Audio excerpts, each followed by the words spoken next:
Thank you so much आपने join किया मुझे यहाँ पे। मेरा नाम मलिहा मसूद है और मैं शीली टेक एम्बेसडर हूँ और उसी हवाले से मैं ये छोटा-सा एक सेशन कर रही हूँ जिसमें सीसा के बारे में अक्सर लोगों के कंसर्न होते हैं कि सीसा क्या है? सीसा सर्टिफ़िकेशन करनी है, क्या हमारे लिए ये सही है भी या नहीं और हम इसको किस तरह से अचीव कर सकते हैं? तो ये एक छोटा-सा ब्रीफ सेशन रखा है कि इसमें थोड़ा-सा मैं आपको एक डिस्क्रिप्शन दे दूँगी कि सीसा क्या है, किस तरीके से हम इसको अचीव कर सकते हैं। सेकंडली आपके जो भी कोई क्वेश्चंस होंगे, तो मैं कोशिश करूँगी उसे आंसर कर सकूँ।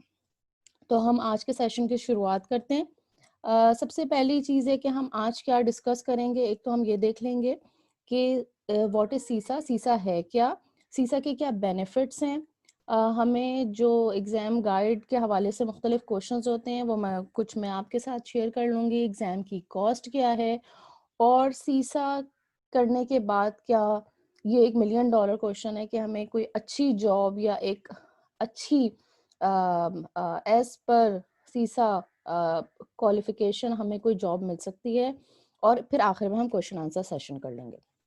तो ये बेसिकली एजेंडा है आज का और हम शुरू करते हैं कि व्हाट एग्ज़ैक्टली इज़ सीसा।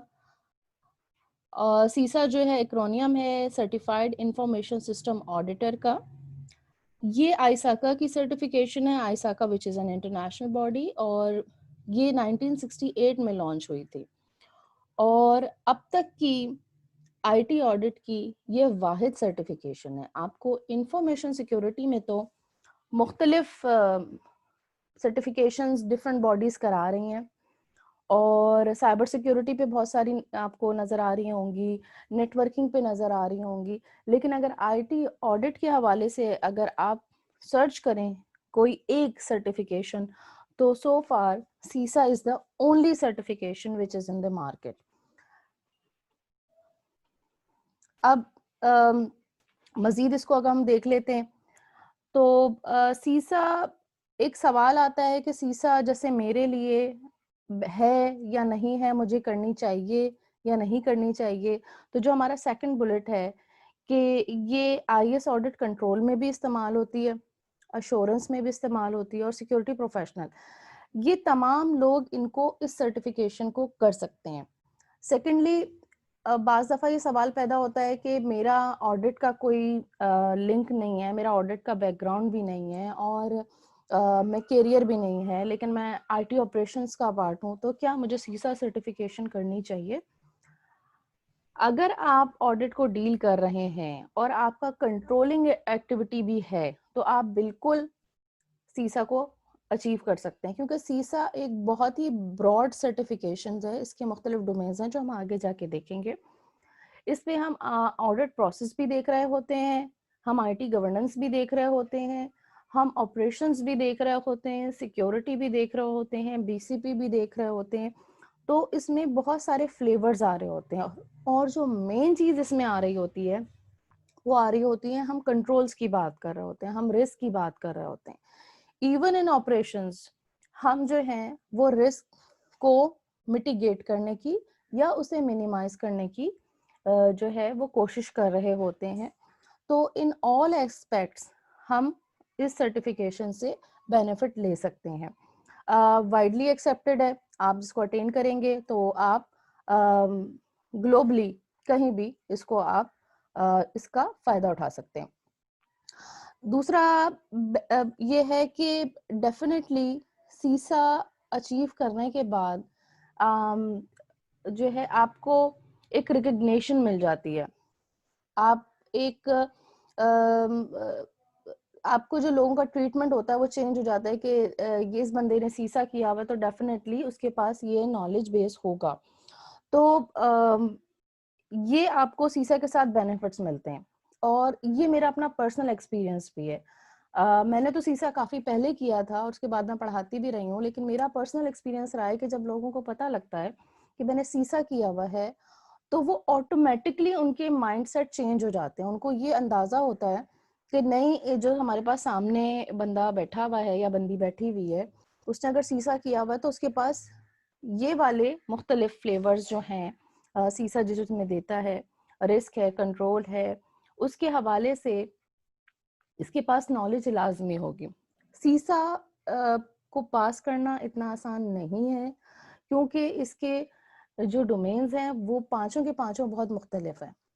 तो इसके लिए आपको बहुत फोकस होना पड़ता है, और इसीलिए बाज़ दफ़ा ऐसा होता है कि लोग स्टार्ट करते हैं और फिर इसको छोड़ देते हैं, लेकिन ऐसा नहीं है। अगर आप फोकस्ड हैं तो यू कैन ईजिली पास सीसा एज वेल।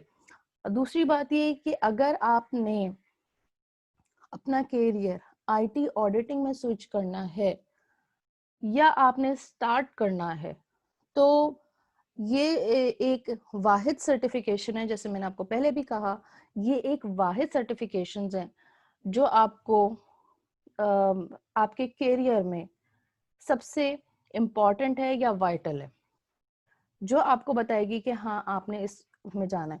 दूसरी इसमें हम बात ये भी देख सकते हैं आईटी ऑडिटिंग के हवाले से, कि जब आप सीसा ट्रेनिंग लेते हैं, आप अगर एग्जाम क्वालिफिकेशन भी नहीं करते हैं, सर्टिफिकेशन भी नहीं लेते हैं, लेकिन अगर आप सीसा पढ़ते हैं, तो इसकी डोमेन्स जितनी कवर हो रही हैं वो आपको ऑडिटिंग के हवाले से काफ़ी इंफॉर्मेशन देगी, जो कि सिर्फ आईटी ऑडिटिंग नहीं होगी, बल्कि ऑडिटिंग के हवाले से भी होगी कि ऑडिटिंग है क्या, इसमें क्या क्या चीज़ें आती हैं, और पूरी आपकी एक बेसलाइन बना देगी।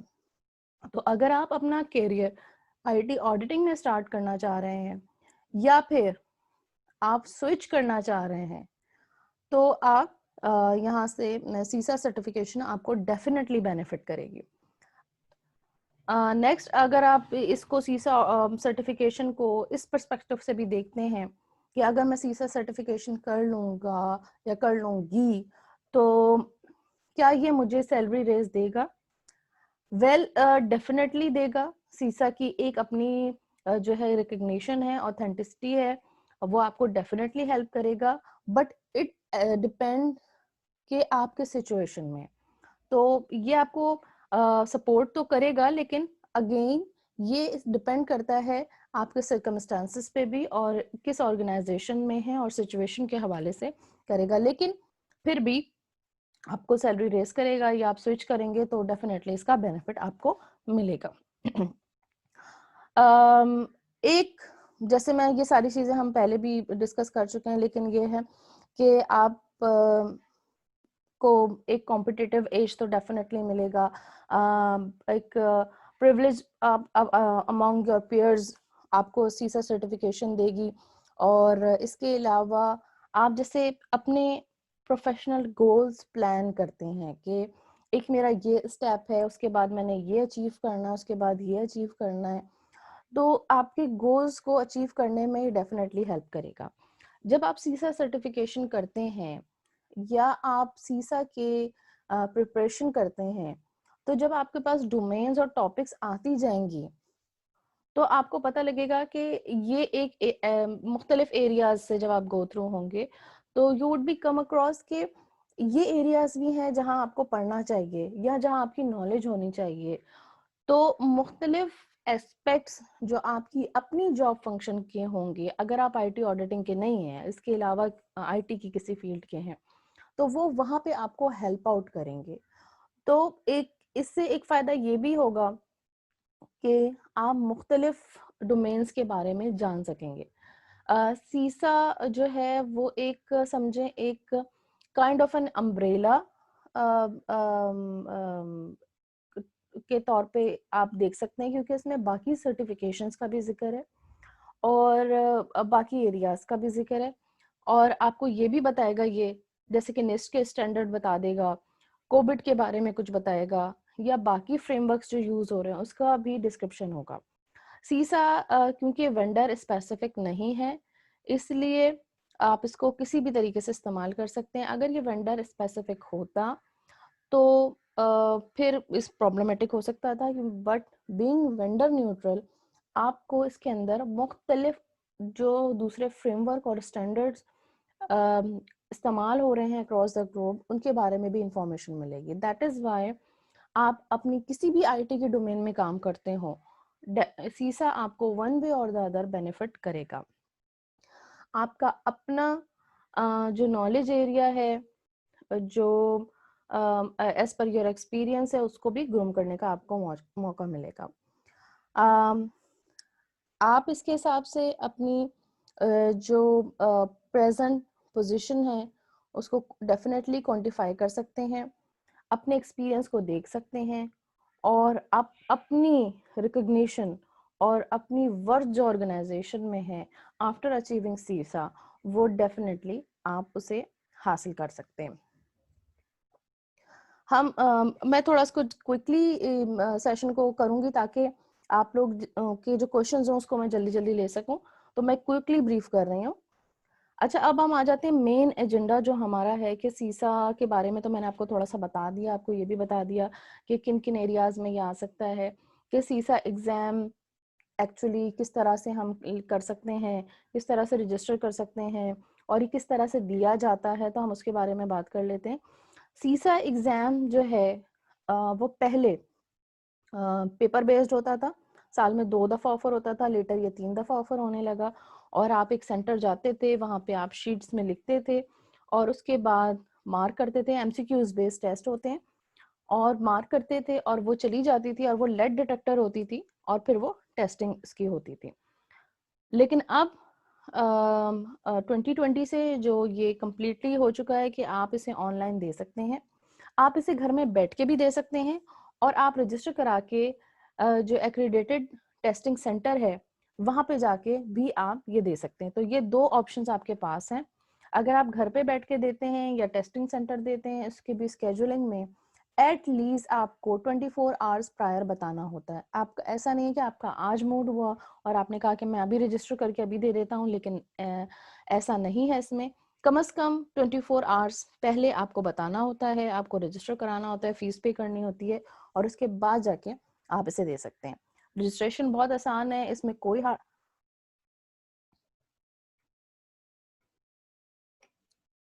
गैस हमारे पास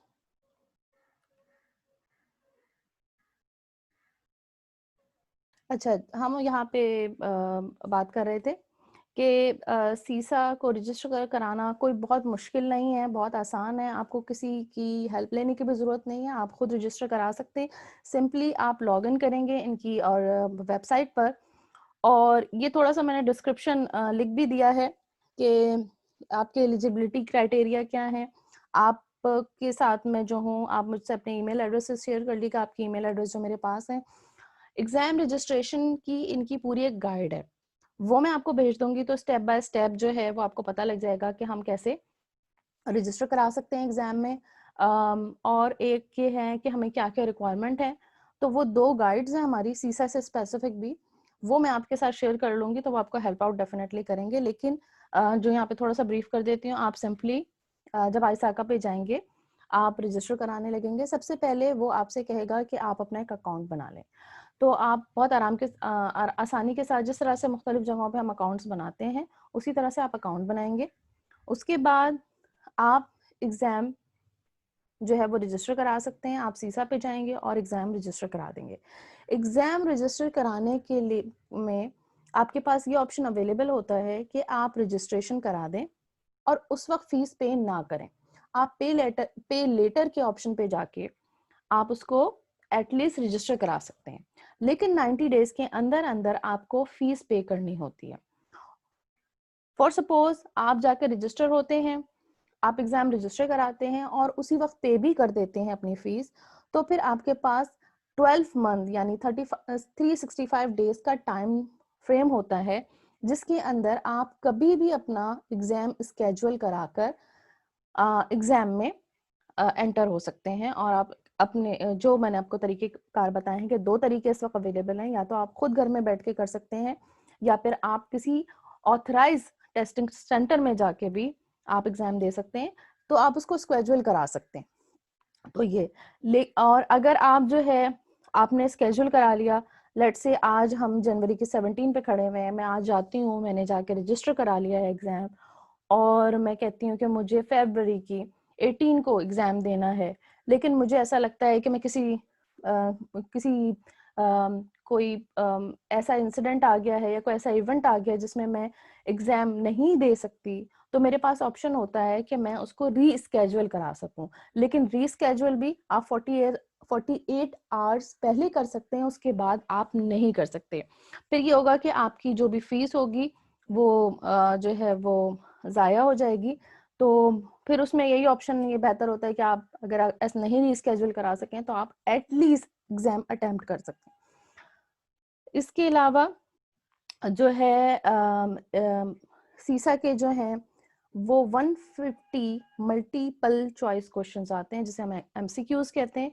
150 क्वेश्चंस आते हैं एग्जाम में। जो इनके क्वेश्चंस का पैटर्न है वो वेटेड है।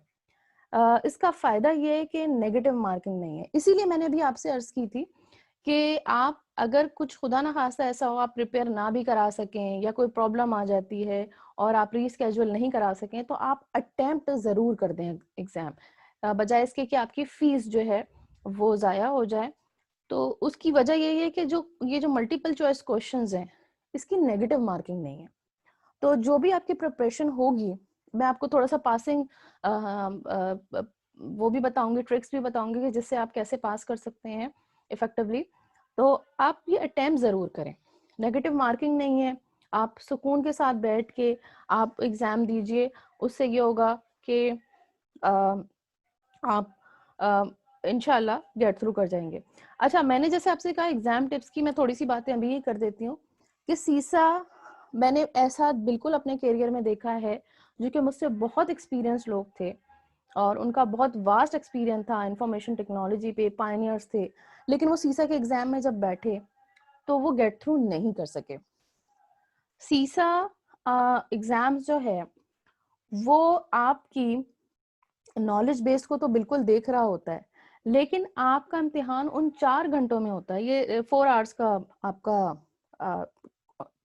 जो एग्जाम है, एग्जामिनेशन की जो ड्यूरेशन है वो 4 आवर्स की है। तो 4 आवर में आपके पेशेंस की और उस वक्त की परफॉर्मेंस पे बेस्ड होता है। इसमें ये नहीं है एग्जाम में कि आप कितना क्वालिफाइड हैं, आपका कितना नॉलेज बेस है। आपकी जो परफॉर्मेंस उन 4 घंटों में रहेगी, उसी की बेस पे आपको इवेल्युएट किया जाएगा। ये सिर्फ सीसा एग्जाम के लिए ही इफेक्टिव नहीं है, बल्कि आप अगर कोई भी सर्टिफिकेशन एग्जाम देने जाते हैं तो आप सिर्फ टेस्ट उन 4 घंटों में जो आपने परफॉर्म किया उसी की बेस पे किए जाएंगे। तो सबसे बेहतर तरीका ये है सीसा के लिए भी खास करके कि आफ्टर प्रिपरेशन, हम उसकी भी बात करेंगे, आफ्टर प्रिपरेशन आप आखिरी आवर तक सीसा को नहीं पढ़ेंगे। आप एक दिन पहले एटलीस्ट छोड़ देंगे पढ़ना, आप बहुत रिलैक्स रहेंगे, रात को पूरी नींद जरूर करिए और अ, फिर आप उसकी नींद लेने के बाद या आपने जिस टाइम भी स्केड्यूल किया है, आप रिलैक्स जिस वक्त हो, आप प्रॉपर नींद के साथ रिलैक्स होने के बाद आप एग्जाम में बैठें, आराम आराम से आप हर क्वेश्चंस को देखें और उसको जो है आप अटेम्प्ट करें और उसके बाद उसको फिनिश करें। 4 आवर्स का आपके पास टाइम है। आप अगर 150 क्वेश्चन को डिवाइड करते हैं 4 आवर्स से, तो उसको तकरीबन ऐसा लगता है कि एक क्वेश्चन में आपको 1.5 मिनट लगता है, विच इज 90 सेकेंड। आप एक चीज इस बात को जहन में रखिएगा जब आप एग्जाम देने जाएं इंशाल्लाह, कि आप जब एग्जाम में बैठे तो हर क्वेश्चन पे 1.5 मिनट नहीं दीजिएगा। अक्सर लोग ये गलती करते हैं कि वो 1.5 मिनट देते देते आ रहे होते हैं। अगर आखिर के क्वेश्चन में जो कि लेंदी है या थॉट प्रोवोकिंग है, तो उसमें अगर आपको 2 से 2.5 मिनट लग गए, तो फिर आखिर के क्वेश्चन में आप जल्दी जल्दी कर रहे होते हैं और उसमें आप जल्दबाजी के चक्कर में गलत मार्क भी कर देंगे। तो अगर कोई क्वेश्चन ऐसा है जो आप जल्दी कर सकें और आसान है, तो उसको उसकी अपने टाइम फ्रेम के हिसाब से आप करके आप आगे बढ़ जाएं। या अगर आपको लगता है किसी क्वेश्चन में आपको टाइम ज्यादा लग रहा है, तो आप उसको फिर एटलीस्ट मार्क जरूर करें। आपके पास फ्लैग का ऑप्शन होता है, आप मार्क करके फ्लैग कर दें और आखिर में जब आपके पास दोबारा रिव्यू करने का टाइम होता है, उसमें आप उनको देख के फिर कर सकते हैं और उसके बाद आप एग्जाम को फिनिश करिएगा। अच्छा, सिलसिला यहाँ पे ख़त्म नहीं होता है। आप एग्ज़ाम दे देते हैं, उसके बाद एग्ज़ाम देने के बाद आप क्वालिफाइड होते हैं, आप सर्टिफाइड नहीं होते। अक्सर लोग ये समझते हैं कि हमने सीसा का एग्ज़ाम पास कर लिया है और उसके बाद आप जो है एलिजिबल हो गए हैं, आप सीसा लगा सकते हैं। नहीं, ऐसा नहीं है। उस एग्जाम के बाद जो है आप सर्टिफिकेशन जो है वो आप सीसा की अटेन करते हैं। सर्टिफाइड होने के लिए जो यहाँ पे भी आपको मेंशन हो रहा होगा स्क्रीन पे कि जो एग्जाम पास करने के बाद आपका सबसे पहला जो होता है वो आप एप्लीकेशन देते हैं आईसाका को सर्टिफिकेशन की रिक्वेस्ट के लिए। सीसा सर्टिफिकेशन एप्लीकेशन वो कहलाती है। वो आप फिलअप करके देते हैं और उसके बाद आपकी वो एप्लीकेशन जब अप्रूव होती है तो फिर आपको फाइनल सर्टिफिकेट मिलता है। उससे पहले तक आप क्वालिफाइड रहते हैं। अच्छा, अब आपने एग्जाम दिया और एग्जाम देने के बाद आप चाहें तो फॉरेन सर्टिफिकेशन ले सकते हैं और चाहें तो आपके पास 5 साल का एक टाइम फ्रेम होता है, उसके अंदर अंदर आप ले सकते हैं।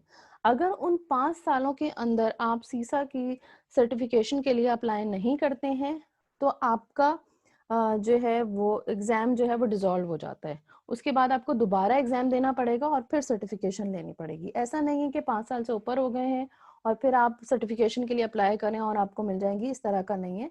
विद इन 5 years आपको करना होता है। तो सर्टिफिकेशन के लिए जैसे यहाँ पे फर्स्ट बुलेट में लिखा हुआ है, सबसे पहली रिक्वायरमेंट जो है वो आपके पास सीसा एग्जाम पास करना है विद इन लास्ट 5 year। जैसे मैंने कहा कि आप जब अप्लाई करने जा रहे होंगे तो एटलीस्ट आपने 5 सालों के अंदर अंदर सीसा एग्जाम पास किया होना चाहिए। आप फौरी भी ले सकते हैं और आप लेटर भी ले सकते हैं। फिर उसके बाद आपने जो है सीसा की जो 5 डोमेन्स हैं जो हम आगे डिस्कस करेंगे कौन कौन सी डोमेन्स हैं, उसमें आपका वर्क एक्सपीरियंस होना चाहिए। वो वर्क एक्सपीरियंस आप जमा कराएंगे 5 सालों का।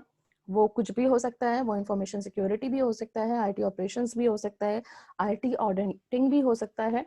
यानी विद इन इंफॉर्मेशन टेक्नोलॉजी आपका वर्क एक्सपीरियंस चाहिए। वो किसी भी फील्ड में आईटी की हो सकता है। साथ साथ आपके पास अच्छी बात यह है कि आप 3 साल तक का वेवर्स ले सकते हैं। वेवर्स की कुछ रिक्वायरमेंट है, यानी कि आप 2 साल का वर्क एक्सपीरियंस जमा करा दें और 3 साल का वेवर ले लें। अब 3 साल का वेवर आपको किस तरह से मिलेगा? अगर आपकी मास्टर्स डिग्री है इंफॉर्मेशन टेक्नोलॉजी की किसी फील्ड में तो आप वो जमा करा सकते हैं, या आपकी आईसाका की कोई और सर्टिफिकेशन है तो वो भी आपको वेवर दिला देती है। इसी तरह से एसीसीएस को भी इनको कुछ ईयर्स का वेवर मिलता है। तो जो वेवर मिलता है वो अप टू 3 years है। जरूरी नहीं आपको 3 years का ही मिले, वो अप टू 3 years है। हो सकता है आपको वेवर की जो रिक्वायरमेंट्स आप फिल कर रहे हैं वो सिर्फ उसकी एलिजिबिलिटी 1 साल की हो सकता है वो 2 साल की हो और हो सकता है वो 3 साल की हो। तो अप टू 3 years तक का आप वेवर्स भी ले सकते हैं और साथ में फिर आप जो रिमेनिंग ईयर्स हैं उसका 2 years 3 years उसका आप एक्सपीरियंस जमा करा सकते हैं। इसके साथ जो है आपके पास जो है आप फिर जो है ये एक्सपीरियंस जमा करा के आप अपनी सीसा की जो एप्लीकेशन है सर्टिफिकेशन की वो आईसाका को भेजेंगे along with all the evidences. जो आपका वर्क एक्सपीरियंस है, या आप अपनी मास्टर्स की डिग्री लगा रहे हैं, या कोई और डिग्री आप लगा रहे हैं, या दूसरी सर्टिफिकेशन आप अटैच करके दे रहे हैं, वो आप एप्लीकेशन में मेंशन करेंगे। जो वर्क एक्सपीरियंस आप लगा रहे हैं उसके लिए आप अपने जो सुपरवाइजर हैं उनसे आप साइन ऑफ कराएंगे उस एप्लीकेशन फॉर्म पे। वो एक फिल होगा कि आपने कितने साल और किस जगह पे काम किया है। आपकी थोड़ी सी आपके सुपरवाइजर की इंफॉर्मेशन आएगी और वो आप फिलअप करके फिर आईसाका को देंगे। वो आपकी एप्लीकेशन को रिव्यू करेंगे और अगर उसमें कोई फ्लॉ नजर नहीं आता तो वो आपको सर्टिफिकेशन दे देंगे और आपके पास एक ईमेल आ जाएगी जिसमें बहुत ज्यादा टाइम नहीं लगता। विद इन 2 weeks और 3 weeks आपके पास उसका आ जाता है जवाब, और वो रिव्यू करने के बाद आपको दे देते हैं। एट टाइम्स ऐसा होता है कि वो सिर्फ कर्सरली देखते हैं, आपके मैच करते हैं और चीज़ें को देखने के बाद सेटिस्फाई होने के बाद वो आपका सर्टिफिकेशन कर देते हैं। लेकिन एट सम टाइम ऐसा भी होता है कि उनको कुछ डूबियस सा लगता है, वो अनसेटिस्फैक्ट्री होते हैं आपकी सर्टिफिकेशन से, तो वो आपकी जो एप्लीकेशन है उसको ऑडिट में डाल देते हैं। तो फिर वो आपका कंप्लीट जो है वो कौन सा एम्प्लॉयर था, कौन सा सुपरवाइजर था, उससे एक एक चीज वो ऑडिट करते हैं और उसके बाद जाके करते हैं। तो एक तो ये है कि आपने कोड ऑफ एथिक्स का आपने इसमें ख्याल रखना है, जो कि हम एग्री करते हैं स्टार्टिंग में ही सीसा को करने के पहले हम एग्री करते हैं कि हम कोड ऑफ प्रोफेशनल एथिक्स को फॉलो करेंगे। और अगर फिर खुदा ना खास्ता अगर ऐसी कोई चीज़ है जो आपने फेक इन्फॉर्मेशन डाली होती है, तो वो फिर आप सारी ज़िंदगी कभी भी आईसाका की सर्टिफिकेशंस को आप नहीं कर सकते। उसमें इस तरह की कुछ होती है, आपके आपके ऊपर एक्चुअली फ्लैग लग जाता है। तो बेहतर ये है कि आप कोड ऑफ प्रोफेशनल एथिक को फॉलो करें और बीइंग और ऑनेस्ट रहें, और जो इन्फॉर्मेशन दें वो लेजिटिमेट होनी चाहिए। तो ये थोड़ा सा पोस्ट एग्जाम था कि सिर्फ एग्जाम पास करना नहीं है, एग्जाम पास करने के बाद आपका एक्सपीरियंस जमा कराना भी ज़रूरी है सीसा सर्टिफिकेशन के हासिल करने के लिए। लेकिन आपके पास ये है कि आप सीसा एग्जाम देने के बाद आपके पास 5 साल तक का टाइम फ्रेम है, जिसमें आप एक्सपीरियंस भी गेन कर सकते हैं और सीसा को जब तक क्वालिफाइड रह सकते हैं, और 5 साल के अंदर अंदर आप उसको सर्टिफाई भी हो सकते हैं। अच्छा, हम कुछ बात करते हैं कि हम, जैसे मैं आपको पहले ही बता रही थी कि मुख्तलिफ डोमेन्स हैं, तो हम इस डोमेन को देख लेते हैं कि डोमेन्स हैं, और साथ ही मैं परसेंटेज भी बताती जा रही हूँ कि कौन सी परसेंटेज में से कितना मार्जिन है हमारे पास एग्जाम के हवाले से। सीसा की, जैसे मैंने स्टार्टिंग में भी आपको बताया था कि 5 डोमेन्स हैं, और 5 डोमेन्स में जो है वो सारी की सारी जो डोमेन्स हैं वो एक दूसरे से बिल्कुल मुख्तलिफ हैं। जो सबसे पहली डोमेन है हमारे पास वो है IT, the process of auditing information system. ये 21% इसमें से एग्जाम में से आपके पास आएंगे क्वेश्चंस। और जो ये आईटी जो ऑडिटिंग प्रोसेस का जो डोमेन है, ये बेसिकली बेस कर रहा है कि ऑडिटिंग किस तरह से है। इसमें आईटी ऑडिटिंग की जो प्लेसमेंट है वो कहाँ होगी, और ऑडिट एक्चुअली क्या कहता है, लॉन्ग टर्म ऑडिट्स किस तरह से होंगे, शॉर्ट टर्म्स कैसे होंगे, किस तरह से प्लान बनाएंगे, कौन कौन अकाउंटेबल होगा, ऑडिट चार्टर और या ऑडिट लेटर। इस तरह से जो ऑडिट के हवाले से जितनी इंफॉर्मेशन है वो इस डोमेन में कवर होगी। मैंने जैसे आपको पहले बताया था कि जब हम सीसा को स्टडी करना शुरू करते हैं तो हम स्पेसिफिकली किसी एक डोमेन के हवाले से बात नहीं कर रहे होते, हम रिस्क के हवाले से भी बात कर रहे होते हैं, हम कंट्रोल के हवाले से भी बात कर रहे होते हैं, हम डेवलपमेंट के हवाले से भी बात कर रहे होते हैं, क्योंकि ऑडिट हमारे आईटी के हर एस्पेक्ट्स में आ रहा होता है। जब आपके पास ऑडिटर आ रहा होता है या आप ऑडिट करने कहीं जा रहे होते हैं, तो आप आईटी की तमाम डोमेन्स को देख रहे होते हैं। इसीलिए सीसा का एक बहुत होलिस्टिक व्यू है। ये आईटी की तमाम फील्ड्स में आ रहा होता है, डेवलपमेंट में भी आ रहा होता है, ये आपके पास ऑपरेशंस में भी आ रहा होता है, ये प्रोजेक्ट मैनेजमेंट में भी आ रहा होता है, आपके पास सिक्योरिटी में भी आ रहा होता है, आपके पास डीआरपी में भी आ रहा होता है। तो ये मुख्तलिफ एस्पेक्ट्स में आ रहा होता है। अगर हम प्लेटफॉर्म के हवाले से देखें तो ऑपरेटिंग सिस्टम में भी आप देखेंगे, आप डेटाबेस में भी देखेंगे। तो आप जो इसका इन्वॉल्वमेंट है वो आप सीसा की वो अपनी आईटी, विद इन आईटी आप हर डोमेन में देखेंगे। तो पहला जो आपका डोमेन है जो कि 21% है आपके एग्जाम का, ये आपको कवर अप करेगा ऑडिटिंग प्रोसेस के हवाले से कि ऑडिट क्या होता है, ऑडिट किस तरह से किया जाता है, कोड्स बताएगा कि कोड ऑफ प्रोफेशनल एथिक्स क्या क्या क्या है, वर्किंग पेपर्स के हवाले से इसमें बातचीत होगी, इसके अलावा आप रिस्क के हवाले से बात होगी। जब हम डोमेन 2 पे आते हैं तो ये एग्जाम का 16% है। अच्छा, डोमेन 2 जो है वो governance and management of IT है। इसको अगर मैं आसान लफ्जों में समझाने के लिए कहूँ तो मैं ये कहूंगी कि गवर्नेंस जो है वो कॉम्बिनेशन है आईटीआईएल का और कोबिट का। अगर इसको मैं कॉम्बिनेशन बना लेती हूँ तो मुझे बहुत अच्छी, अगर आपकी अंडरस्टैंडिंग कोबिट से या आईटीआईएल से है तो ये डोमेन जो है वो आपको बहुत हेल्प आउट करेगी। अच्छा, अब आईटीआईएल बात करता है, आईटी इंफ्रास्ट्रक्चर लाइब्रेरी जो है वो मैनेजमेंट ऑफ आईटी की बात कर रहा होता है। तो आपको एक अंडरस्टैंडिंग आ जाएगी कि हाँ, मेरे पास जो मैनेजमेंट ऑफ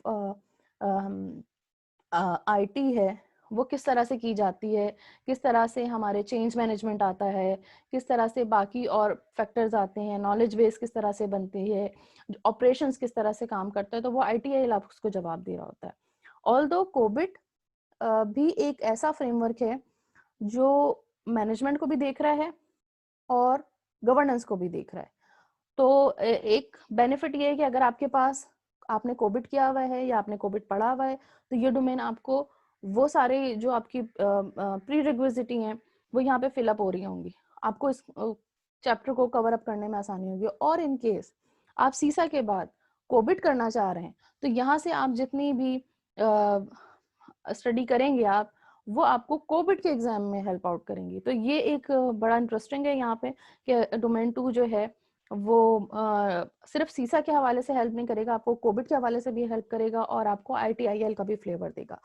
तो डोमेन 2 जो है वो governance and management of IT है। इसमें स्टीयरिंग कमेटी के हवाले से कि उनकी रोल्स एंड रिस्पॉन्सिबिलिटी क्या है, स्ट्रैटेजिक डिसीजंस मैनेजमेंट में क्या चीज़ें आ जाती हैं, और हम गवर्नेंस और मैनेजमेंट को कैसे सेग्रीगेट करते हैं, कौन से रोल्स हैं जो सिर्फ गवर्नेंस के पार्ट होते हैं, कौन से रोल्स हैं जो सिर्फ मैनेजमेंट का पार्ट होते हैं, को उनको सेग्रीगेट करना, मिक्सअप जो है वो बात लोग कर देते हैं। तो यहाँ पे आपको बहुत अच्छी अंडरस्टैंडिंग आ जाएगी कि कौन से ऐसे पार्ट हैं जो गवर्नेंस का पार्ट होंगे और कौन से ऐसी जो रोल्स एंड रिस्पॉन्सिबिलिटी हैं जो कि सिर्फ और सिर्फ मैनेजमेंट का पार्ट होंगे।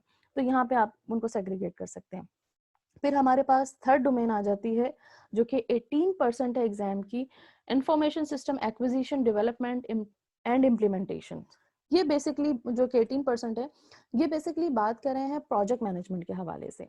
तो project management, software development life cycle, इस तरह से जितनी जो सॉफ्टवेयर डेवलपमेंट है, प्रोजेक्ट मैनेजमेंट है, प्रोग्राम मैनेजमेंट है, पोर्टफोलियो मैनेजमेंट है, वो तमाम यहाँ पर आपके पास इस डोमेन में कवर हो जाएंगी। अगर आपने PMP किया हुआ है या Prince2 किया हुआ है, वो वहाँ से हासिल की हुई आपकी जो नॉलेज है वो यहाँ पे आपके पास इस्तेमाल हो सकती है। या आप किसी प्रोजेक्ट का पार्ट रहे हैं, प्रैक्टिकली आपने किया हुआ है, तो वो तमाम नॉलेज यहाँ पे आप उसको इजीली इम्प्लीमेंट कर सकते हैं। तो ये हमारा जो मेनली है ये सॉफ्टवेयर डेवलपमेंट प्रोजेक्ट मैनेजमेंट के हवाले से है। और अगर आप सीसा के बाद प्रोजेक्ट मैनेजमेंट में जाना चाहते हैं या PMP या Prince2 के एग्जाम जो कि प्रोजेक्ट मैनेजमेंट के हवाले से हैं, उन्हें आप यहाँ से यहाँ की नॉलेज भी आप वहाँ इस्तेमाल कर सकते हैं। चौथा हमारा आ जाता है डोमेन जो कि 20% है, वो है information system operations, maintenance and service management. ये भी अगेन ITIL की आपकी नॉलेज यहाँ पे इस्तेमाल हो सकती है और आप वाइस वर्सा है कि यहाँ से आप जो है वो ITIL में कर सकते हैं। ये हमारे जो ऑपरेशनल एक्टिविटी है IT की, वो यहाँ पे आपकी कवर अप हो रही होंगी। ये 20% है एग्जाम का डेफिनेटली। जो हमारे पास डोमेन 1, 4 एंड 5 हैं, ये ज्यादा वेटेज रखती हैं। ये इनमें से आप देख लें कि हर डोमेन अलग अलग है, कुछ दूसरे एक्सपेक्ट से ताल्लुक रखती हैं, कुछ दूसरे एक्सपेक्ट से रखती हैं, कुछ ऐसी हैं जो बहुत ड्राई आपको लगेंगी जैसे गवर्नेंस है या डोमेन 1 है, और कुछ ऐसी हैं कि अगर आप उससे बिलीव कर आप उसी पार्ट का हिस्सा है IT का, तो आपके लिए बड़ी आसान होंगी। तो ऑपरेशनल एक्टिविटीज की जो आपकी IT की तमाम ऑपरेशनल एक्टिविटीज हैं उसके लिए डोमेन 4 है। फिफ्थ हमारे पास आ जाता है सबसे ज्यादा वेटेज वाला, प्रोटेक्शन ऑफ इंफॉर्मेशन एसेट। ये जो है प्योरली CIA ट्राइड के हवाले से बात कर रहा है, एसेट्स के बारे में बात कर रहा है, आपने उसे कैसे प्रोटेक्ट करना है, इंफॉर्मेशन सिक्योरिटी के हवाले से है। और क्योंकि IT अब एक तो बिजनेस आपका प्योरली डिपेंडेंट करता है IT पे, और IT के जो रिस्क हैं इस वक्त जो एडवांसमेंट ऑफ टेक्नोलॉजी की वजह से बढ़ते जा रहे हैं, तो वो तमाम बातें हमारे यहाँ पे कि कौन से कंट्रोल हैं, क्रिप्टोग्राफी है, E-कॉमर्स है, वो तमाम सारी चीजें हमारे पास जो है वो प्रोटेक्शन ऑफ इंफॉर्मेशन एसेट्स में कवर अप हो जाएंगी। तो ये 5 डोमेन है जो मुख्तलिफ फ्लेवर्स हैं सीसा के, जो कि सीसा के एग्जाम में होंगे। अच्छा, अब सवाल पैदा ये होता है कि ये एग्जाम की कॉस्ट क्या है। तो एग्जाम की जो कॉस्ट है वो आईसाका मेंबरशिप पे भी बहुत ज़्यादा बेस करती है। अगर आप आईसाका के मेंबर हैं तो आपके लिए डेफिनेटली एग्जाम की जो आपको कुछ बेनिफिट मिल रहे होंगे एग्जाम में, और उसमें यह है कि एग्जाम कॉस्ट काफ़ी रिड्यूस हो जाती है। और मेंबरशिप आपके लिए बिल्कुल ऑप्शनल है, आप चाहें तो मेंबर बने, आप ज़रूरी नहीं है कि आप एग्जाम रजिस्टर कराने जा रहे हैं तो आपको मेंबर भी होना पड़ेगा। आप नॉन मेंबर रहकर भी एग्जाम रजिस्ट्रेशन करा सकते हैं। मेंबरशिप अगर आप लेते हैं तो इसमें आपका ही फायदा है, क्योंकि आपको बहुत सारे एग्जाम रिसोर्सेज भी स्टडी करने के लिए फ्री मिल जाएंगे। इसके अलावा वेबिनार्स आ रहे होते हैं, उसमें आपकी फ्री रजिस्ट्रेशन होगी, मुख्तलिफ इवेंट्स आ रहे होते हैं, तो वो आपको मिल जाएंगे। और आईसाका के बहुत सारे फ्री मटेरियल्स भी आते रहते हैं जो कि मेंबर्स के लिए फ्री होते हैं, लेकिन नॉन मेंबर्स के लिए उसकी कुछ कॉस्ट एसोसिएटेड होती है। तो एग्जाम फीस जो है, अगर आप आईसाका मेंबर हैं तो $575 होगी, और अगर आप नॉन मेंबर हैं तो $760 होगी। ये आपकी एग्जाम फीस है। फिर मैं आपको याद होगा, पहले मैंने आपको बताया था पिछली स्लाइड्स में कि आपने सर्टिफिकेशन फीस देनी है। सर्टिफिकेशन एग्जाम देने के बाद आपने सर्टिफिकेशन के लिए भी अप्लाई करना है। तो उसके लिए आपके पास जो है, जब आप एप्लीकेशन फीस एप्लीकेशन अपनी बना के सबमिट करा रहे होंगे, तो आपके पास एक जो है वो एप्लीकेशन जो एडिशनल, सॉरी ये सेकंड बुलेट्स में एनुअल मेंटेनेंस फीस $50 लिखा आ गया, ये एक्चुअली था एप्लीकेशन फीस है, एप्लीकेशन प्रोसेसिंग फीस है। तो एडिशनल फीस में इसको प्लीज वो करिएगा। जो आपकी फीस है वो एप्लीकेशन प्रोसेसिंग फीस वो $50 है। वो at the time of application जब आप रिक्वेस्ट कर रहे होंगे तो वो आपको देनी होगी। इसके बाद ये आपकी आपने एग्जाम कॉस्ट दे दी, आपने उसके बाद सर्टिफिकेशन भी ले ली जिसके लिए आपने $50 पे किए। उसके बाद शुरू हो जाती है एनुअल मेंटेनेंस। आप हर साल अपनी अपनी सर्टिफिकेशन को रिन्यू करा रहे होते हैं, आप उसकी मेंटेनेंस फीस दे रहे होते हैं, जो अगेन मेंबरशिप पे बेस करती है, आपके मेंबरशिप स्टेटस पे। अगर आप आईसाका के मेंबर हैं तो आपकी जो एनुअल मेंटेनेंस फीस है वो $45 में आती है, और अगर आप नॉन मेंबर हैं तो $85 आ जाती है। तो इसीलिए मैंने कहा कि आप अगर मेंबर बन जाते हैं तो आपको उसका बेनिफिट ही मिलता है। तो ये आपकी कॉस्टिंग के हवाले से, और एनुअल मेंटेनेंस फीस आपने एनुअली पे करनी होती है। अच्छा, अब एक सवाल, सबसे इम्पोर्टेंट सवाल जो हमारे पास आता है कि जो मुझसे बहुत सारे लोग पूछते हैं, क्या मैं सीसा कर लूं तो मुझे बहुत अच्छी जॉब मिल जाएगी, या मुझे जो है वो मार्केट में मेरी सैलरी एकदम से बढ़ जाएगी। तो वेल इट डिपेंड्स कि आप किस सरकमस्टेंसेस में हैं, और आपकी जो है वो उस वक्त की सिचुएशन क्या है। जैसे अभी इस साल की अगर हम बात करें तो पैंडेमिक में जहाँ के जॉब इनसिक्योरिटी बहुत ज़्यादा बढ़ गई है और आपके पास अपॉर्चुनिटीज़ ही नहीं है, तो उसमें तो इस तरह की सिचुएशंस अगर आती हैं तो उसमें सीसा आपको कोई बेनिफिट नहीं देगा। लेकिन डिपेंड करता है, बहुत सारी ऐसी अपॉर्चुनिटीज भी आती हैं जहाँ पे आपकी सीसा सर्टिफिकेशन आपको एक बहुत ही ब्रॉड स्पेक्ट्रम देता है। आप अपनी ऑर्गेनाइजेशन में आप सीसा कर लेते हैं और आपके पास एक बहुत ही अच्छी सी कोई ओपनिंग आती है, उसके लिए आप डेफिनेटली अप्लाई कर सकते हैं, जो कि बेस करती है सीसा को। तो ये डिपेंड करता है, सीसा गारंटी नहीं करता, लेकिन आपको सपोर्ट जरूर करता है आपके करियर को एडवांस करने में, उसको एक नया बूस्ट देता है, और डिपेंड करता है कि आप इससे कैसे बेनिफिट हासिल कर सकते हैं। तो ये हमारा आज का जो है था वो सेशन था। ये मैंने थोड़ा सा ब्रीफ दे दिया आपको सीसा सर्टिफिकेशन के हवाले से कि सीसा क्या है, आप किस तरह से कर सकते हैं, किस तरह से एग्जाम रजिस्टर करा सकते हैं, छोटा सा डिस्क्रिप्शन था। अब अगर आप लोगों के कोई भी क्वेश्चन हो तो प्लीज आप प्रोसीड कर सकते हैं।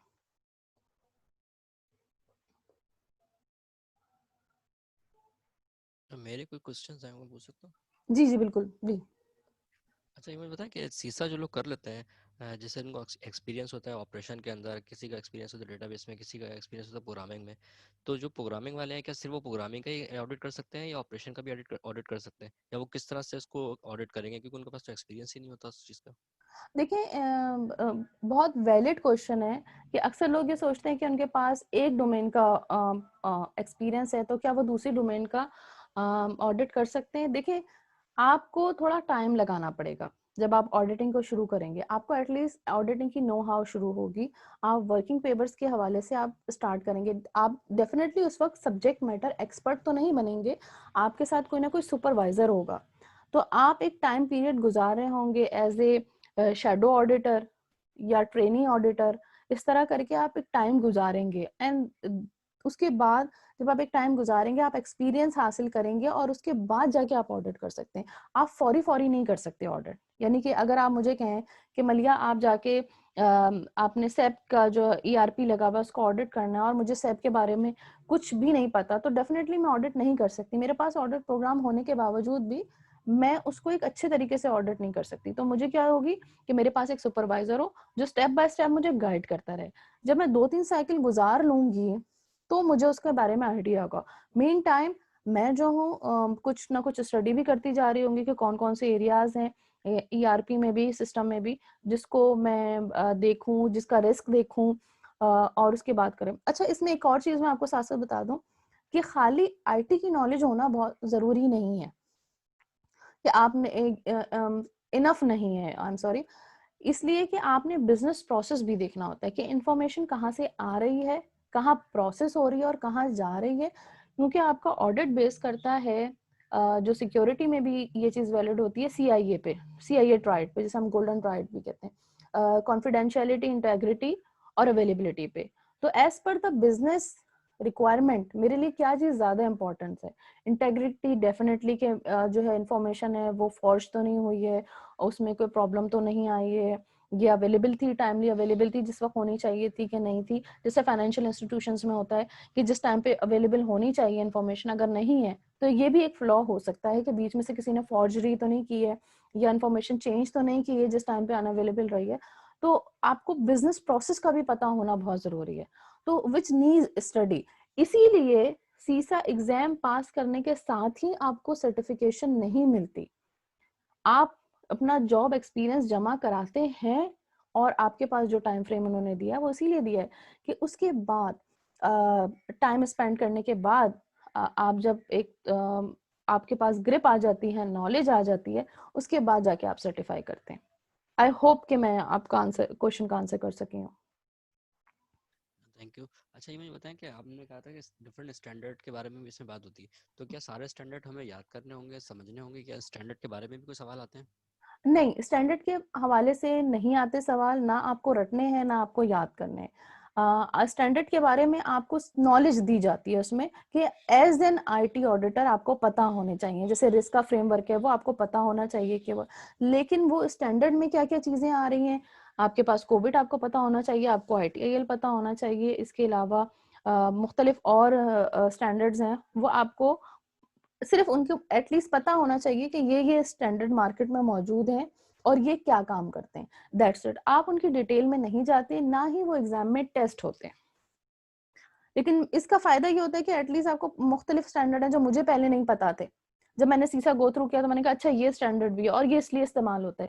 तो जब मैं उस एरिया में काम करने लगी तो उसको मैंने डिटेल में देखा, तो ये बेनिफिट आपको डेफिनेटली मिल जाता है, लेकिन वो टेस्ट नहीं होते एग्जाम में।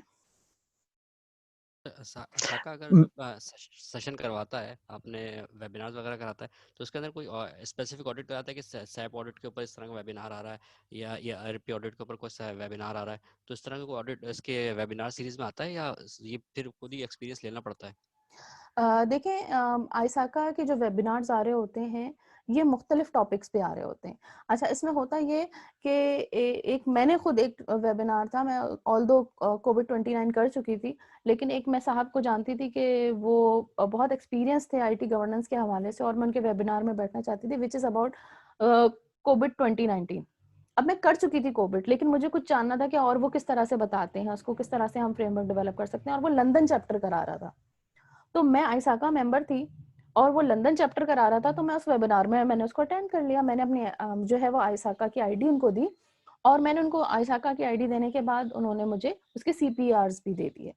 तो इस तरह से मैं मुख्तलिफ टॉपिक्स पे आते हैं। इसके अलावा अगर आप मेंबर हैं तो आपके पास आइसाका की वेबसाइट पे एक पूरी रिपोजिटरी है जिसमें वर्किंग पेपर्स भी हैं, बुक्स भी हैं, जो आइसाका मेंबर्स के लिए फ्री ऑफ कॉस्ट है। तो वो वहां से आप वो चीज भी इस्तेमाल कर सकते हैं, वो भी आपको बहुत हेल्प आउट करेगी।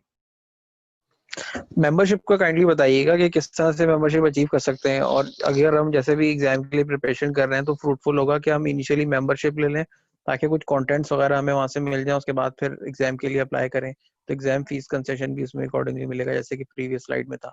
तो मेंबरशिप की बेसिक रिक्वायरमेंट क्या है, किस तरह मेंबरशिप ले सकते हैं, और at this point of time कि जब हम प्रिपेयर कर रहे हैं तो हमें हेल्पफुल रहेगा? अच्छा, इसमें ये है कि आप मेंबरशिप आपकी ईयरली मेंबरशिप है इसकी, और जो मेंबरशिप की विंडो स्टार्ट होती है, यानी आपने रिन्यू 31 दिसंबर के बाद करानी होती है। इट्स अप टू यू कि आप ले लें। अभी मैं कहूँगी कि बहुत अच्छा वक्त है मेंबरशिप कराने का, या जब मैं वैसे कहूँगी आपसे कि स्मार्ट स्ट्रैटेजी ये हो सकती है कि डेफिनेटली मैं तो शीली टेक एम्बेसडर हूँ आइसाका की, ग्लोबल की, तो मैं तो यही कहूँगी कि आप लोग मेंबर बन जाएं।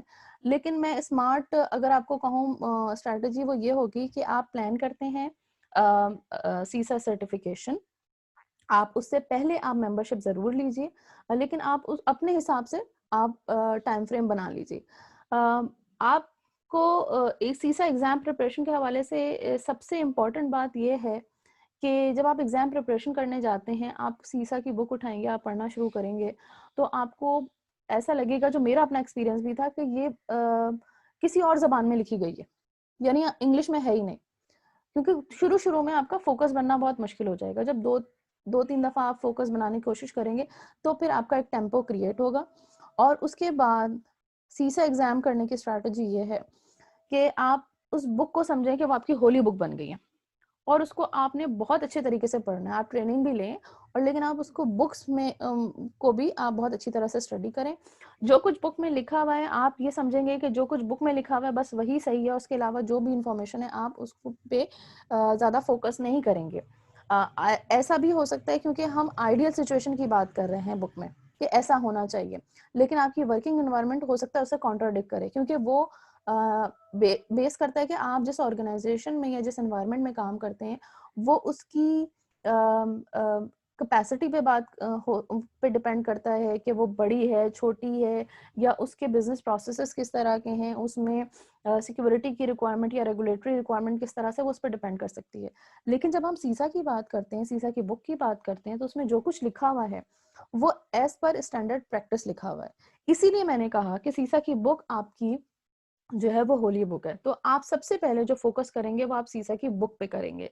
तो आपने सीसा की बुक पढ़नी है, बाकी कंटेंट पे आपको हेल्प आउट तो करेंगे, लेकिन ये कि बहुत सारे फ्री मटेरियल्स आपको मिल जाएंगे। लेकिन आप इस तरह से प्लान करें, जैसे आज आपने रजिस्टर कर रहे हैं, आप मेंबरशिप ले रहे हैं, मेंबरशिप लेने के बाद आप जो है वो उसके मेंबरशिप लेने के बाद आप एक टाइम फ्रेम देख लें, उस टाइम फ्रेम में आप तैयारी कर लें, और उसमें से आप एग्जाम मटेरियल जो मुख्तलिफ हैं आप वहाँ से भी हासिल कर सकते हैं। लेकिन सबसे पहले चीज़, अगर आपने सीसा एग्जाम प्लान कर रहे हैं, तो आपके लिए सबसे इम्पोर्टेंट सीसा की बुक है, जो कि आपकी होली बुक के तौर पे इस्तेमाल होगी। तो इस तरह करें। दूसरा ये कि जब आप एग्जाम मैं शायद मेंबरशिप फीस में आपको ये बताना मिस से रह गया, जब आप मेंबरशिप लेने जाते हैं तो आप अगेन वहीं रजिस्टर करें। आप वहाँ पे मेंबरशिप का एक आपके पास टैब आ रहा होता है, मेंबरशिप पे आप जाते हैं और मेंबरशिप आप ले सकते हैं। मेंबरशिप जो है वो $160 है, आइसाका की एनुअल मेंबरशिप है। और जब आप न्यू मेंबर होते हैं तो आपकी न्यू मेंबर के लिए वो एडिशनल $20 होते हैं जो आपको पे करने होते हैं मेंबरशिप के। तो अगर आप किसी बंदे को जानते हैं, जैसे कि आप मेंबरशिप आ रहे हैं, आप मेरे रेफरल से जाते हैं मेंबरशिप लेने, तो आपके $20, मेरी आप मेंबरशिप आईडी डालेंगे तो वो आपके $20 वेव ऑफ हो जाएंगे।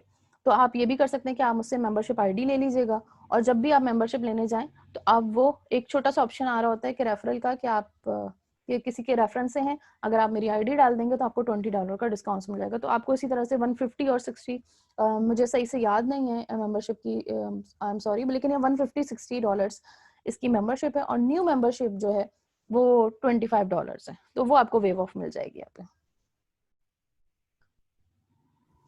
क्वेश्चन है कि कराची में टेस्टिंग सेंटर हैं कहीं पे? जी बिल्कुल, कराची में टेस्टिंग सेंटर हैं। और जब आप शेड्यूल कराने जाएंगे एग्जाम, तो उसमें पूरी दुनिया के आ जाते हैं कि कहाँ कहाँ टेस्टिंग सेंटर है। आप अपनी लोकेशन बताएंगे कि मैं पाकिस्तान में हूँ, और पाकिस्तान में वो पूछेगा कि आप कराची, इस्लामाबाद में है या लाहौर में है, वहाँ पे लोकेशंस हैं, वहाँ पे टेस्टिंग सेंटर हैं, वहाँ पे आप जाके दे सकते हैं। इसके अलावा मैंने अपना कोविड का एग्जाम जो है मैंने घर बैठ के दिया था, तो आप अपने घर में बैठ के भी आप एग्जाम दे सकते हैं। लेकिन उसमें ये है कि बहुत ज़्यादा की जो सामने ही प्रॉक्टर बैठा होता है, वो आपको वेब कैम से व्यू कर रहा होता है। उसमें बहुत स्ट्रिक्ट सर्विलेंस होती है, आपको पहले बताना पड़ता है, अपने आईडी कार्ड वगैरह लेके बैठते हैं, उनको दिखाते हैं, वो आपकी चेहरे आपके जो फेशियल जो आपके फीचर्स हैं उस वक्त उसको देखते हैं, आपके कार्ड को देखते हैं, मैच करते हैं, सेटिस्फाई होते हैं कि आप वही बंदे हैं जो कि आपने जो भी आइडेंटिटी कार्ड दिखा रहा है उसमें है और जिसने एग्जाम रजिस्टर कराया, तो जाके आपको वो आपकी एग्जाम विंडो की तरफ लेके जाते हैं। तो वो आपकी पहले वो कर लेते हैं अच्छी तरह से असेस कि आप वही बंदे हैं, लेजिटिमेट जो है पार्टिसिपेंट ही हैं। उसके बाद जाके आपको थ्रू कर देते हैं, तो आप घर में बैठ के भी आराम से दे सकते हैं। फिर वो आपके कमरे का पूरा व्यू लेंगे, आपकी डेस्क का व्यू लेंगे, कोई ऐसी चीज़ तो नहीं है। और जो है वो आप अपने घर कमरे में बैठे हुए हैं, तो उधर कोई भी शोर की आवाज़ नहीं आनी चाहिए। तो कोई ऐसी चीज़ नहीं है जहाँ से आप हेल्प कर रहे हो या ले रहे हो। आपकी इवन आपकी स्क्रीन्स जो हैं जिसमें आप दे रहे होंगे, उसके अलावा कोई और स्क्रीन ही खोल सकते, सिर्फ एग्जाम की स्क्रीन होती है। तो आप अपने घर में बैठ के भी दे सकते हैं और आप जो है वो टेस्टिंग सेंटर भी जाके दे सकते हैं। कहते हैं कि हमने जो अपना फॉर्म भर रहे होंगे एग्जाम का अप्लाई करने के लिए, तो उसके अंदर ये बताना पड़ता है कि हमने स्टडी कहाँ से की है या कोई ऑफिशियल ट्रेनिंग नीड होती है, इसकी मस्ट होती नहीं है? नहीं नहीं नहीं नहीं, बिल्कुल ऐसी ट्रेनिंग ऐसी कोई रिक्वायरमेंट नहीं है। और जब आप एग्जाम मैं आप मुझसे ईमेल शेयर करेगा, मैं एग्जाम रजिस्टर कराने का भी तरीका बता दूंगी। एग्जाम रजिस्टर कराने के लिए सिंपली आपने लॉगिन होना है, आपकी लॉगिन आईडी और पासवर्ड होना चाहिए जो आप बना लेंगे डेफिनेटली इनिशियल इन्फॉर्मेशन डाल के, जैसे नॉर्मली ईमेल्स बनाते हैं तो उसमें होती है।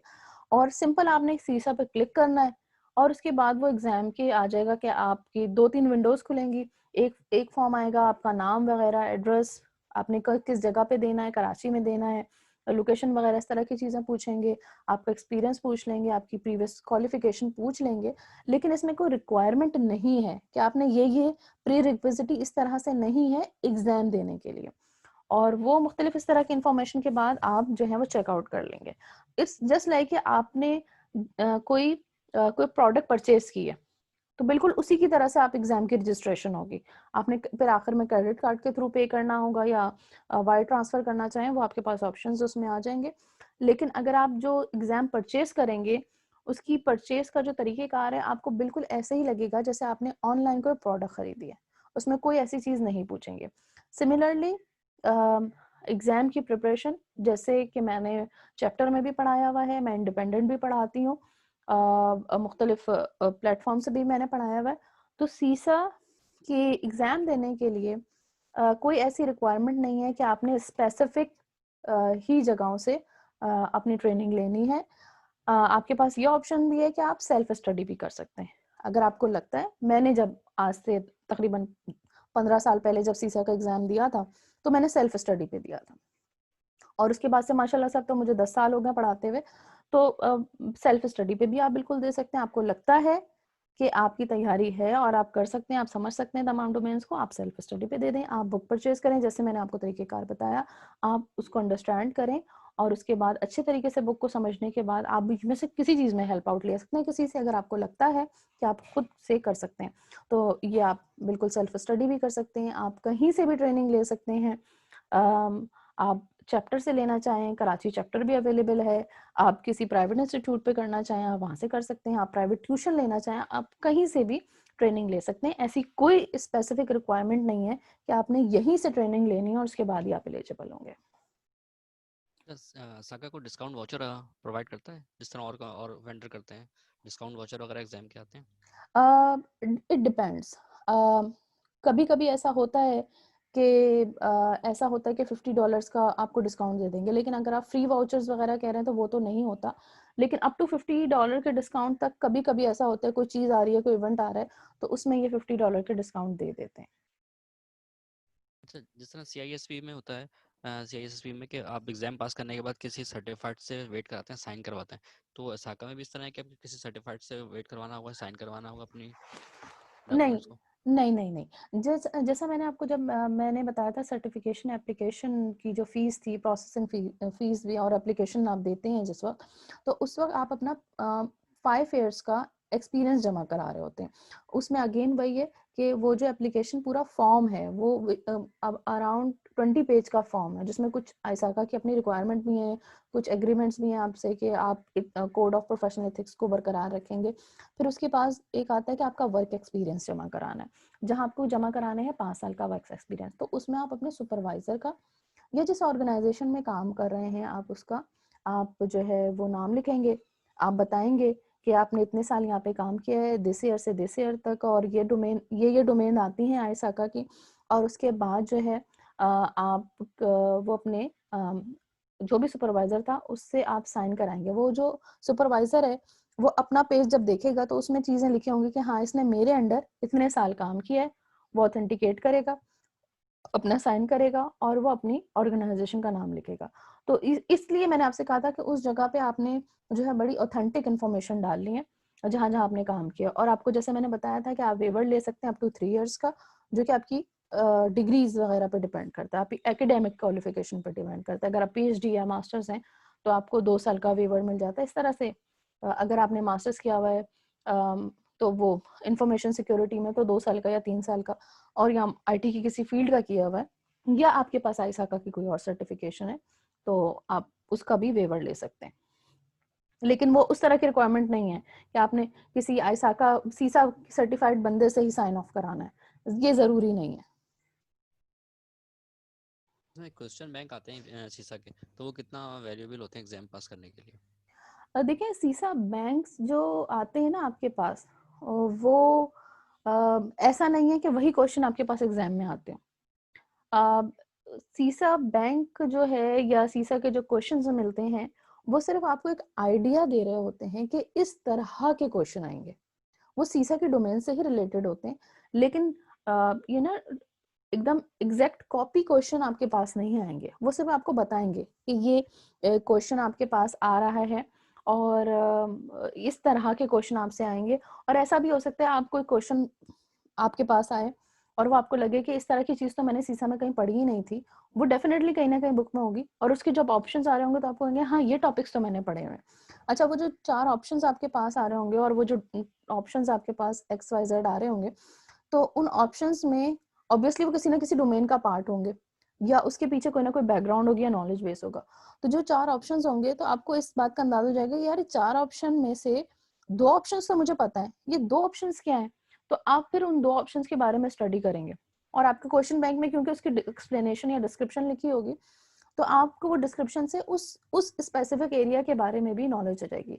तो ऐसा पॉसिबल है कि जब एग्जाम में क्वेश्चन आए तो वो जो आपके ऑप्शंस थे चारों में से, जो आपको अब उस वक्त लग रहा था कि मुझे 2 ऑप्शंस के बारे में तो पता ही नहीं है, तो वो आपने क्योंकि उनकी डिस्क्रिप्शन में पढ़ लिए थे और आपकी उसकी एक नॉलेज आ गई थी आपको उसकी, तो उस हवाले से अगर आपके पास क्वेश्चन आएगा तो आप फिर उसको आंसर कर सकेंगे। तो इट्स ऑल अबाउट कि आप कॉन्सेप्ट्स क्लियर कर रहे होंगे कि आपके कॉन्सेप्ट्स क्या हैं। जैसे मैं जब मैनेडी में भी पढ़ाती रही हूँ तो मेरी कोशिश ये होती है कि मैं रट्टा नहीं लगवाऊं, मैं कॉन्सेप्ट क्लियर कराऊं कि रिस्क क्या है, कंट्रोल क्या है, कौन सा कंट्रोल कहाँ रखेंगे। जब आपके कॉन्सेप्ट क्लियर होंगे ना तो आपके लिए सीसा पास करना बहुत आसान हो जाएगा। तो it's all about clearing out your concept. सीसा रट्टे वाली कोई चीज नहीं है।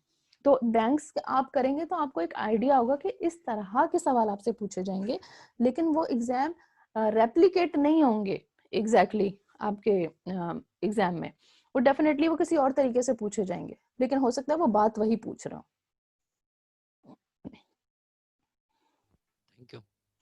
और किसी का कोई क्वेश्चन? अच्छा, ये बताइएगा कि आईटी ऑपरेशंस का जो एक्सपीरियंस है उसको ये कंसिडर करते हैं या सिर्फ आईटी ऑडिट का या इंफॉर्मेशन सिक्योरिटी का एक्सपीरियंस जो है वो उसको कैरी करके फिर सर्टिफिकेशन इशू करते हैं? और नहीं अगर मैं प्लस मास्टर्स की डिग्री भी है, हम्म।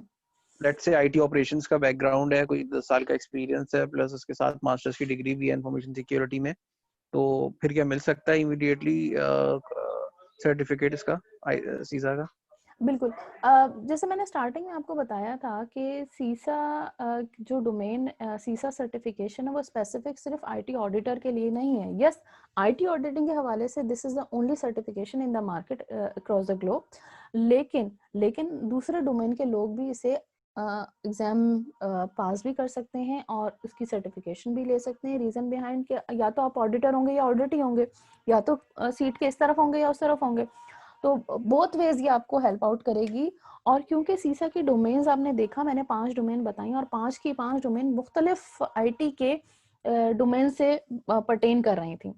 तो इसीलिए अगर आप आईटी ऑपरेशंस में भी आप बैठे हुए हैं या प्रोजेक्ट मैनेजमेंट का एक्सपीरियंस है रिलेटेड टू आईटी प्रोजेक्ट्स, तो आप डेफिनेटली वो एक्सपीरियंस आप एप्लीकेशन में आप डाल सकते हैं। और डालने के बाद अगर आपका, जैसे आप अगर कह रहे हैं कि 10 साल का एक्सपीरियंस है, तो आपको फिर वेवर लेने की भी ज़रूरत नहीं है, आप वही एक्सपीरियंस जमा करा दें, इंशाअल्लाह ताला आपको सर्टिफिकेशन मिल जाएगी। आइसाका बॉडी जो है वो कहती है सीसा सर्टिफिकेशन के लिए आपके पास आईटी का बैकग्राउंड होना ज़रूरी है। एसीसीएस में भी है कि कुछ अगर आपका थोड़ा उन्होंने वेवर दिया हुआ है, लेकिन अगर आपके आईटी का किसी भी डोमेन में एक्सपीरियंस है, whether it is IT auditing, it's information security, IT operation, database, आपकी चेंज मैनेजमेंट, आपका किसी भी डोमेन्स से आपका ताल्लुक हो, आप उसकी सर्टिफिकेशन के लिए अप्लाई कर सकते हैं। लेकिन जो फ़र्क आ जाता है वो ये होता है कि सीसा सर्टिफिकेशन अचीव करने के बाद, एग्ज़ाम पास करने के बाद और आपके पास सीसा सर्टिफिकेशन भी आ जाए, तो as an practice auditing definitely आप नहीं कर सकते। जैसे मैंने आपको बताया कि ऑडिटिंग सीसा की ऐसी कोई लिमिटेशन नहीं है। मैं आपको जॉब फंक्शन के हवाले से कहती हूँ, अगर आपको ऑडिट करना पड़े तो आपके पास वो एक्सपीरियंस ऑडिट का नहीं होगा, तो आप किसी न किसी के साथ काम कर रहे होंगे। लेकिन अगर आपका नहीं भी है, तो आपको सर्टिफिकेशन लेने के लिए आपको कोई ऐसी रुकावट पेश नहीं आएगी। आप सर्टिफिकेशन ले सकते हैं, आप सर्टिफाई हो सकते हैं। लेकिन इन प्रैक्टिकली आपको ऑडिट करने में डेफिनेटली किसी की हेल्प की जरूरत होगी। लेकिन आपका सर्टिफिकेशन वाला लेने वाला मामला बिल्कुल सेपरेट है, वो आपको मिल जाएगी आपके आईटी ऑपरेशंस की एक्सपीरियंस की बेस पे। ठीक है, इसके अलावा कोई ई बुक आप शेयर कर सकती हैं इसकी, या कोई रिकमेंड कर दें कि भाई ये इसकी बुक है सीसा की, हार्ड कॉपी जाके हम परचेज कर लें? देखिए, सीसा रिव्यू मैनुअल लेटेस्ट एडिशन, वो आप आइसाका की वेबसाइट पे अवेलेबल है, आप वो ले सकते हैं। और मैं क्योंकि एक पार्टी बॉडी का पार्ट भी हूँ, मैं एम्बेसडर भी हूँ, तो डेफिनेटली मैं जो मटेरियल्स हैं जो स्पेसिफिक टू मेंबर्स हैं वो मैं नहीं शेयर कर सकती, लिमिटेशंस है मेरे पास। लेकिन ये कि रिव्यू मैनुअल जो है वो इजीली अवेलेबल है और वो आप लें, और वही आपकी होली बुक है। जैसे मैंने आपसे पहले भी कहा कि वो आपकी होली बुक है, और उसे आप पढ़ेंगे और आप उससे सेल्फ स्टडी कर सकते हैं।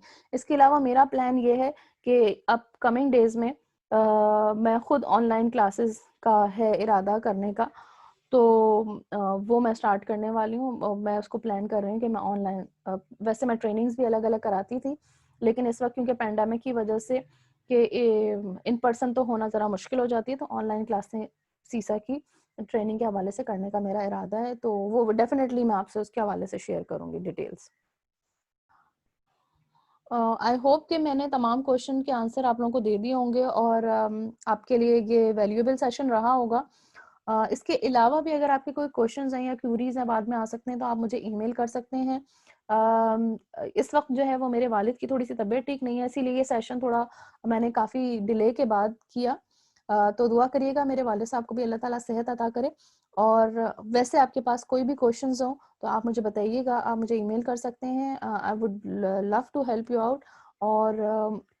और भी कोई अगर आपके पास क्यूरी हो तो मुझे बता दें। अदर देन सीसा सर्टिफिकेशन, आप सीसम या आइसाका की किसी और सर्टिफिकेशन के बारे में कुछ जानना चाहते हैं तो please let me know. Thank you so much, आप लोगों ने ज्वाइन किया। अल्लाह हाफिज।